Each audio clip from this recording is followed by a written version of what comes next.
बेलेग मोनसे लखा नङा होमबा बेनिफ्रायल' दोरोद नाङा बेनिफ्राय दोरोदबा खोथा गाज्रि आरो बेखौ जुदि दोरोद होनायावनो बावथ' बेले बेजे खेलिमेल जायोना खेलिमेलि बावसो औ आंनि साननाया बेलेग नोंनि साननाया बेलेग बेलेग जानो हागौ खिन्थु नोंना मा नोंथ' जाथि हिसाबैसो स्टेन्ड होदोंना बे संगठना मानि थाखाय बे संगठनाथ' जाथिनि थाखायसो ओंखारदों हमना लादो दा बनस' जोनोम जादों मा मावगोन बेलाय जाथिनि थाखाय मावनांगोन बे एबसुआ मा खामानि मावबोदों जाथिनि थाखाय मावबोगासिनो दं साथियाव मा खामानि मावदों बर' राव थुनलाइनि थाखाय मावबोगासिनो दं नङा होमबा बेबायदिनो जेसेबां संगठन दङ बिसोरनि उद्देस्यआ जुदि जाथिनि थाखायल' जुदि मावनो ओंखारोब्ला जेबो गुरुत्व होआसै फरेस्ट मिनिस्टार जादोंमोन माबाया प्रमिलाया गैया हाखौ होआसै जोंनो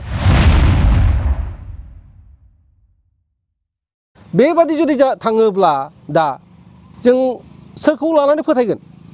सोरखौ लानानै आसा खालामगोन जोंनि सिगाङाव फैनानै सोरबा सानसुमा सोरबा गिदिर गिदिर भाषण होयोबा जानाय नङा ना बियो नङा होमबा भाषणजों जों मेंबाय भाषणखौ जों खोनासंला दा खामानि मावग्रा मानसि जानांगौ गोथार गोसोजों खामानि जेखौ बुंदों बेखौ मावनांगौ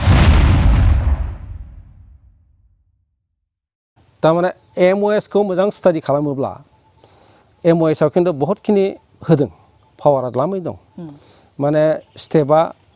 जिहेथु जोङो डाइरेक्ट सेपारेस्टखौ मोनखाला नालाय आसाम गभर्नमेन्टआ बिराद स्ट्रंलि आरो असमिया बुद्धिजिबिफ्रा बेखौ मालाबाबो गरन खालामला आरो बे बेलायाव दिल्लीयाबो आन्डार कम्पालसन जाबाय सेपारेस्टखौ होनाय गैया